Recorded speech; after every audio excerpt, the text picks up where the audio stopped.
Hello everyone, welcome back to your channel.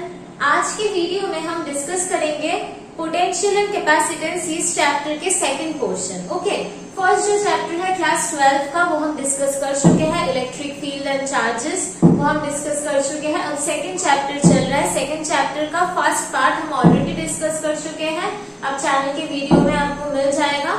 ये हो गया हमारा, ये स्टार्ट होगा हमारा second part of the second chapter of class 12। ऐसे हम इस सीरीज में पूरा क्लास 12 का फिजिक्स का जो सिलेबस है वो कवर करने वाले हैं। Please like, share and subscribe the channel to get more videos like this. तो आज का वीडियो हम स्टार्ट करते हैं। पोटेंशियल एनर्जी क्या होता है वो हम पहले की वीडियो में डिस्कस कर चुके हैं। अब कुछ केसेस देखेंगे। Okay, suppose two charges are there, this is the charge Q1 and this is the charge Q2 and the distance between these two charges is small r. If it is asked what is the potential energy of the entire system, ये जो पूरा system है इसका potential energy कितना है, अगर ये हमारा क्वेश्चन है, so the potential energy of the system will be equals to 1 by 4 pi epsilon naught Q1 Q2 divided by small r. This is the potential energy and ये जो potential energy होता है वो एक स्केलर क्वांटिटी होता है, इसका कोई डायरेक्शन नहीं होता है। ओके, और एक चीज जो ध्यान रखने वाली बात है, ये जो हम Q1 Q2 लिख रहे हैं हम इसको विद साइन कंसिडर करेंगे। ओके, विद साइन इसको हम कंसिडर करेंगे। इसको थोड़ा एग्जाम्पल से दिखाएंगे तो आपको सारा समझ में आएगा। सपोज एक -2 कूलम चार्ज यहाँ पर है और एक 1 कूलम चार्ज यहाँ पर है, इन दोनों के बीच का डिस्टेंस है 2 मीटर। तो इनका पोटेंशियल एनर्जी क्या होगा, इनका पोटेंशियल एनर्जी होगा 1 by 4 pi epsilon naught Q1 is the -2 coulomb. So हम -2 लिखेंगे, सिर्फ मैग्नीट्यूड नहीं लेंगे, विद साइन कंसिडर करेंगे। So we are writing -2 here. Q2 का वैल्यू है 1 coulomb, so we will write 1। इन दोनों के बीच का डिस्टेंस है 2 metre. Okay, so this will be the potential energy for this system. अगर इन दोनों के बीच का इलेक्ट्रोस्टैटिक फोर्स कितना है, अगर हमें पूछा जाता है कि इन दोनों के बीच में फोर्स कितना है, that is the Coulombic force, तब हम क्या करते हैं 1 by 4 pi epsilon naught, हमें पता है Q1 Q2 by r square, ये होता है कूलम फोर्स का फॉर्मूला। यहाँ पर जो Q1 Q2 हम लिखते इसको हम लिखते without sign. Okay, without sign इसको लिखते, मतलब जब हम फोर्स को निकाल रहे होते तो 1 by 4 pi epsilon naught Q1 की जगह हमें सिर्फ Q1 का मैग्नीट्यूड लिखना पड़ता, दैट इज 2, एंड Q2 का मैग्नीट्यूड है 1 डिवाइडेड बाय डिस्टेंस, इन दोनों के बीच का डिस्टेंस है 2 मीटर, सो 2 का स्क्वायर। ये होता है इन दोनों के बीच का फोर्स का मैग्नीट्यूड। क्योंकि जब हम पोटेंशियल एनर्जी निकाल रहे हैं हम एक स्केलर क्वांटिटी निकाल रहे हैं, as the potential energy is a scalar quantity. Potential energy का डायमेंशन होता है जो वाटर का डायमेंशन होता है वही। सो पोटेंशियल एनर्जी एक स्केलर क्वांटिटी है और जो हम कूलम्बिक फोर्स निकाल रहे हैं वो एक वेक्टर क्वांटिटी है जिसका डायरेक्शन भी होता है। तो इस फोर्स का डायरेक्शन कहाँ पर होगा, ये दो ऑपोजिट चार्जेस हैं, that means two opposite charge will attract each other. So ये कूलम्बिक फोर्स का इसके ऊपर ये डायरेक्शन होगा, इसके ऊपर ये डायरेक्शन होगा। This will be the direction of the Coulombic force which is determined by the nature of the charges or the positive negative sign of the charges। पर जो फोर्स का मैग्नीट्यूड हम निकाल रहे थे वहां पर हमें जो Q1 Q2 लेना पड़ता था, हम फर्स्ट चैप्टर्स के वीडियो में बता चुके हैं। जब हम फोर्स का मैग्नीट्यूड निकालते हैं तब हम Q1 Q2 को विदाउट साइन कंसीडर करेंगे, विद साइन कंसीडर नहीं करेंगे।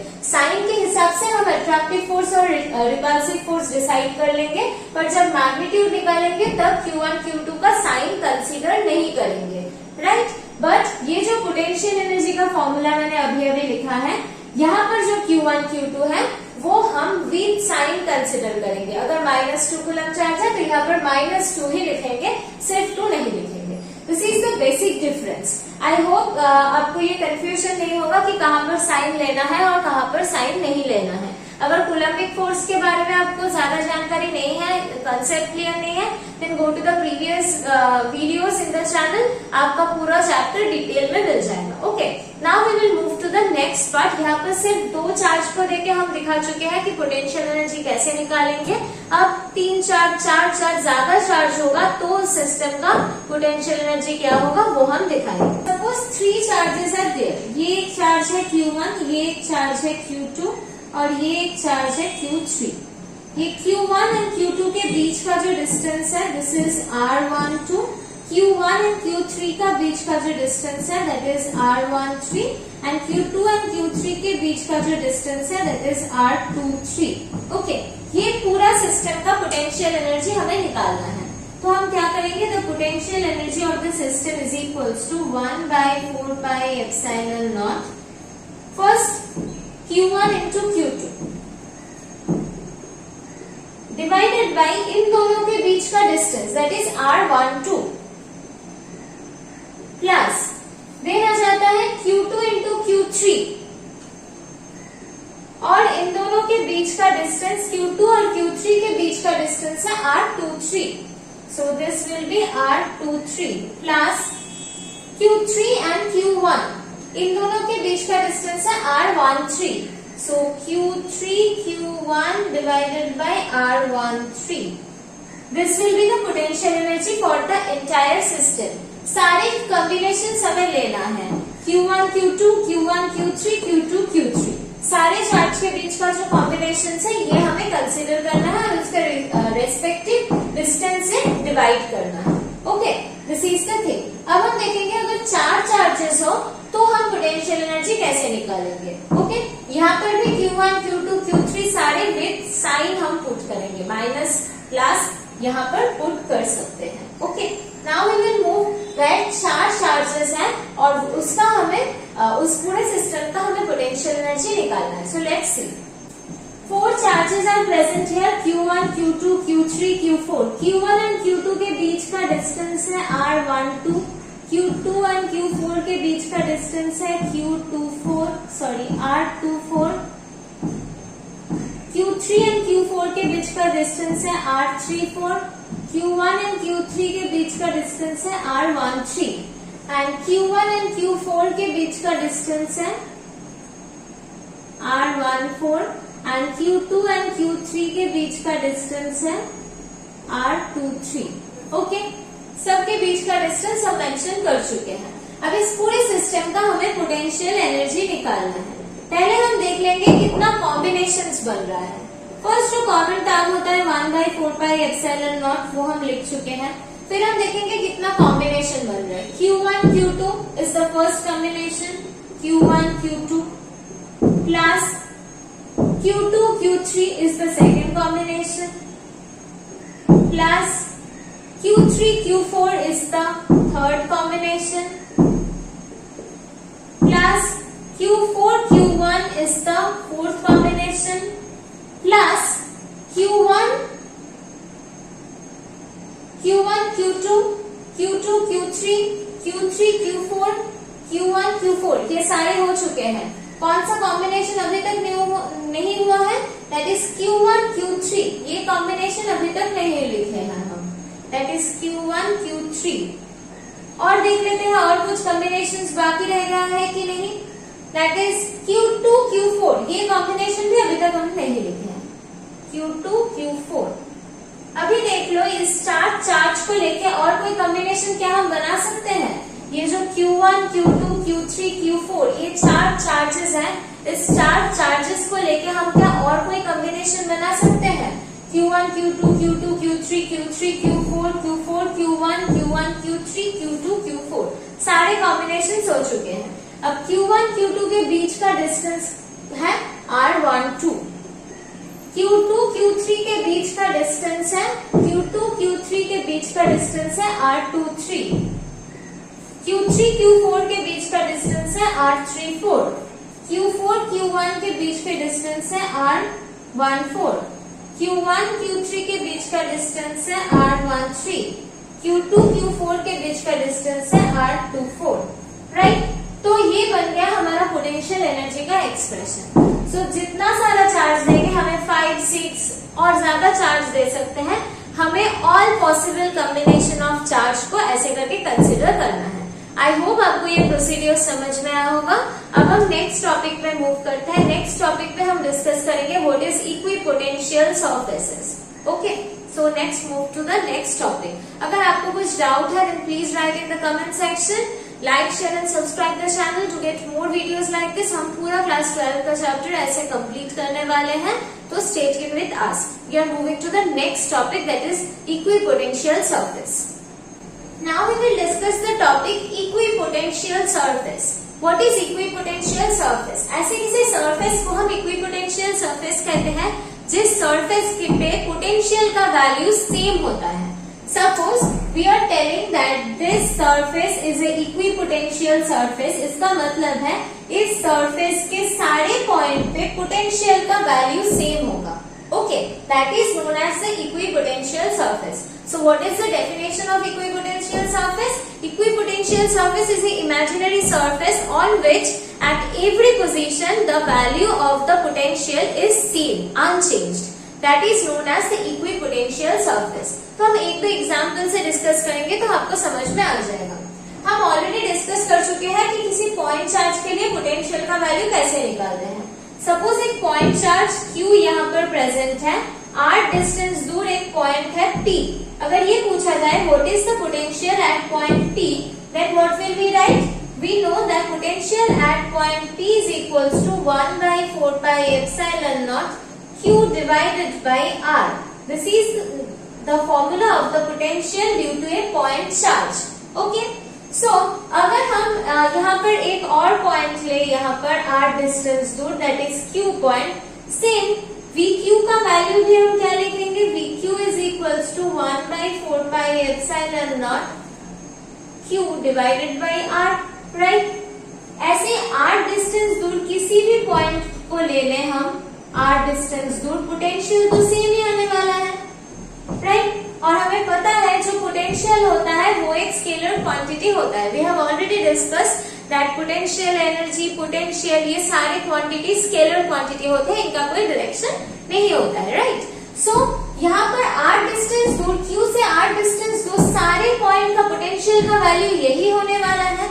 सो अगर हम Q चार्ज से r डिस्टेंस रेडियस लेके एक स्फीयर कंसीडर करेंगे तो इस स्फीयर का हर एक पॉइंट पे पोटेंशियल का वैल्यू होगा ये। So the sphere is equipotential surface, right, क्योंकि इस स्फीयर के ऊपर अगर कोई भी पॉइंट हम ले लें, Q चार्ज की वजह से इस स्फीयर का हर एक पॉइंट पे पोटेंशियल का वैल्यू यही आने वाला है। So this is a equipotential surface due to this point charge. So point charge के लिए इक्विपोटेंशियल सरफेस का शेप कैसा होता है? एक स्फेरिकल सरफेस होता है पॉइंट चार्ज के लिए इक्विपोटेंशियल सरफेस का shape. I hope equipotential surface का मतलब आपको समझ में आ गया होगा। Now we will discuss the properties of equipotential surface.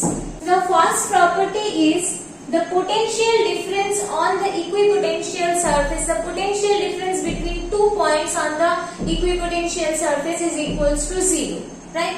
Suppose this is the equipotential surface, this is the equipotential surface. So इस surface का ये point है I point, ये point है P point, ये point है Q point. इन दोनों point के बीच potential difference अगर पूछा जाए, so मतलब del V that is del P minus del Q, equipotential surface पे दो पॉइंट है, इन दोनों के बीच का पोटेंशियल डिफरेंस कितना होगा? As this is equipotential surface, we know the potential at every point on the equipotential surface are equal, so the potential difference between them is equals to 0।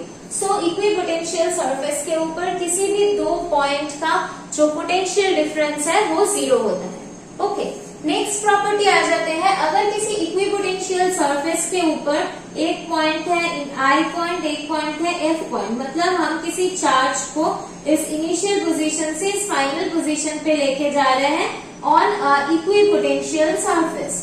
एक इक्विपोटेंशियल सरफेस के ऊपर एक charge को एक position से दूसरे position पे लेके जा रहे हैं, तो कितना वर्क डन होगा ये हमें निकालना है। So work done for this is equals to final potential energy minus initial potential energy. हम पोटेंशियल एनर्जी का जो डेफिनेशन डिस्कस कर रहे थे उसमें हम ये डिस्कशन कर चुके हैं। पोटेंशियल एनर्जी का मतलब होता है charge into potential, right. So यहाँ से हम अगर Q कॉमन लेंगे तो आ जाएगा VF minus VI, that is the potential difference between these two points. As this is a equipotential surface, the potential difference between these two points is zero. Equipotential surface पे किसी दो point का जो potential difference होता है वो zero होता है. So this should be equals to zero. So finally we will get the work done is zero. So equipotential surface पे अगर किसी चार्ज को एक पोजीशन से हम दूसरे पोजीशन पे लेके जाते हैं तो work done zero होता है. Okay, this is the second property. Charge plus Q इस पॉइंट पे है, ओके।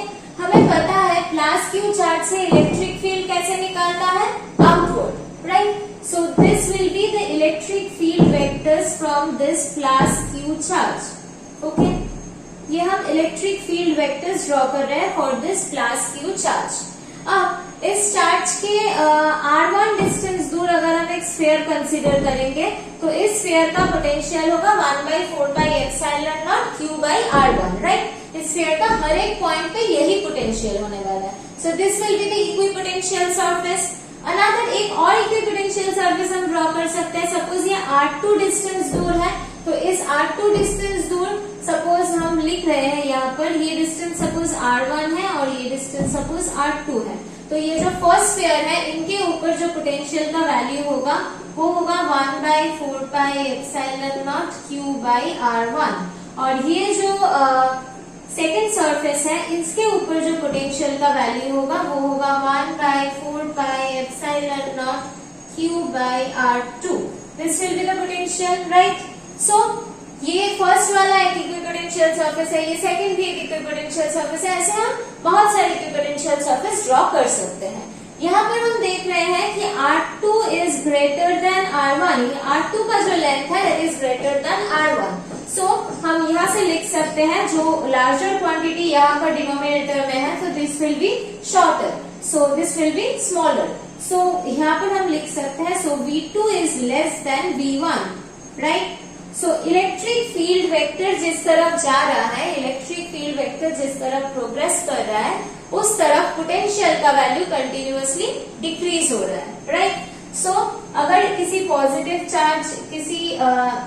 चार्ज यहाँ पर दिया हुआ हो और ये हमारा इक्विपोटेंशियल सरफेस हो तो ये अगर +10 वोल्ट हो तो ये वाला होगा +5 वोल्ट +2 वोल्ट, ऐसे डिक्रीज होता जाएगा, राइट। इलेक्ट्रिक फील्ड वेक्टर्स जिस तरफ जा रहा है, इलेक्ट्रिक फील्ड लाइन जिस तरफ प्रोग्रेस कर रहा है पोटेंशियल एनर्जी उस तरफ डिक्रीज होगा, ओके। सो और एक चीज अगर हम -Q से देखेंगे, अगर -Q से देखेंगे तो भी हमें ऐसे इक्विपोटेंशियल सरफेस मिलेंगे, ये वाला V1, ये वाला V2, ये वाला V3 और इसका इलेक्ट्रिक फील्ड लाइंस कैसे होता है, इनवर्ड जाता है, टूवर्ड्स द चार्ज जाता है। तो इनका इलेक्ट्रिक फील्ड लाइन इस तरफ जा रहा है, राइट। तो हम क्या कंक्लूड कर चुके थे, इलेक्ट्रिक फील्ड लाइन जिस तरफ जाता है उस तरफ पोटेंशियल का वैल्यू कम होता जाता है। इलेक्ट्रिक फील्ड लाइन जिस तरफ जाता है उस तरफ पोटेंशियल का वैल्यू कम होता जाता है। इलेक्ट्रिक फील्ड लाइन इस तरफ जा रहा है तो पोटेंशियल का वैल्यू धीरे धीरे कम होगा। सो यहाँ पर V3 is greater than V2 is greater than V1 for this. और यहाँ पर ये अगर V1, ये अगर V2, ये अगर V3 हो तो इलेक्ट्रिक फील्ड लाइन इस तरफ जा रहा है। सो इलेक्ट्रिक फील्ड लाइन जिस तरफ जाता है पोटेंशियल का वैल्यू कम होता जाता है। So V3 is less than V2 is less than V1। I hope this things are clear to you. हम डिस्कस अच्छे तरीके से आपको समझ में आया होगा। अगर कुछ प्रॉब्लम है then write in the comment section. हम और कुछ चीज डिस्कस करेंगे regarding this equipotential surfaces. Next property है कि electric field line always intersect equipotential surface perpendicularly. जो इलेक्ट्रिक फील्ड लाइंस होते हैं वो इक्विपोटेंशियल सरफेस को परपेंडिकुलरली इंटरसेक्ट करते हैं। कैसे हम दिखाते हैं, सपोज एक पॉइंट चार्ज के लिए हम ड्रॉ कर चुके थे, this will be the equipotential surface, right. तो यहाँ पर इलेक्ट्रिक फील्ड लाइंस कैसे होता है, ऐसे होता है, ये होगा इसका इलेक्ट्रिक फील्ड लाइंस, और ये सारे electric field lines equipotential surface के साथ 90 डिग्री एंगल कर रहे हैं, राइट। सो यहाँ पर electric field lines are perpendicular to the equipotential surface. Similarly अगर किसी यूनिफॉर्म इलेक्ट्रिक फील्ड को हम ड्रॉ करें तो हम ऐसे पैरेलल लाइंस के साथ ड्रॉ करते हैं uniform electric field. This is known as uniform electric field. Okay, so uniform electric field का ये डायरेक्शन होता है, और इनका इक्विपोटेंशियल सरफेस कैसे होगा, इनका इक्विपोटेंशियल सरफेस ऐसा होता है। These planes are the equipotential surface for this uniform electric field. Okay, तो यहाँ पर जो इक्विपोटेंशियल सरफेस के साथ इलेक्ट्रिक फील्ड है ये भी परपेंडिकुलर ही रहता है, और जिस तरफ इलेक्ट्रिक फील्ड जा रहा है उस तरफ पोटेंशियल का वैल्यू कम होता जाता है। यहाँ पर अगर ये 40 वोल्ट होगा तो यहाँ पर ये 20 वोल्ट हो जाएगा इस इक्विपोटेंशियल सरफेस के लिए। अगर इस वाली इक्विपोटेंशियल सरफेस पे 40 वोल्ट है तो ये वाला 20 वोल्ट हो जाएगा। इलेक्ट्रिक फील्ड वेक्टर जिस तरफ जा रहा है उस तरफ पोटेंशियल का वैल्यू डिक्रीज होता है। ओके, सो ये जो हम परपेंडिकुलर लाइंस ड्रॉ कर चुके हैं यूनिफॉर्म इलेक्ट्रिक फील्ड की, ये अगर ऐसा होगा तो इनका इक्विपोटेंशियल सरफेस होगा ऐसा। This will be the equipotential surface. Okay, so electric field line के साथ इक्विपोटेंशियल सरफेस 90 डिग्री एंगल ही करेगा। Electric field lines are always perpendicular to the equipotential surface. एक और एक्सप्रेशन हमें पता है that electric field is equals to minus DV D R.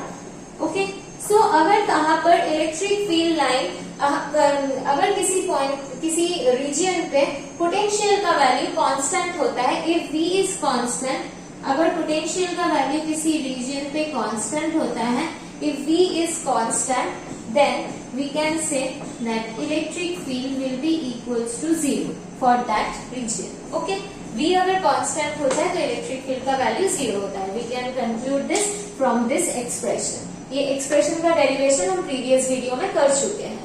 Okay, these are all things about equipotential surface. अगर कुछ confusions हो then write in the comment section. I will get back to you. Please like, share and subscribe the channel to get more videos like this. Potential का और भी videos आने वाले हैं, potential and capacitance के और भी बहुत सारे वीडियोस आने वाले हैं। अगर ये वीडियो आपके काम के लग रहा है then please like, share and subscribe the channel and stay tuned with us. Thank you everyone for watching the video.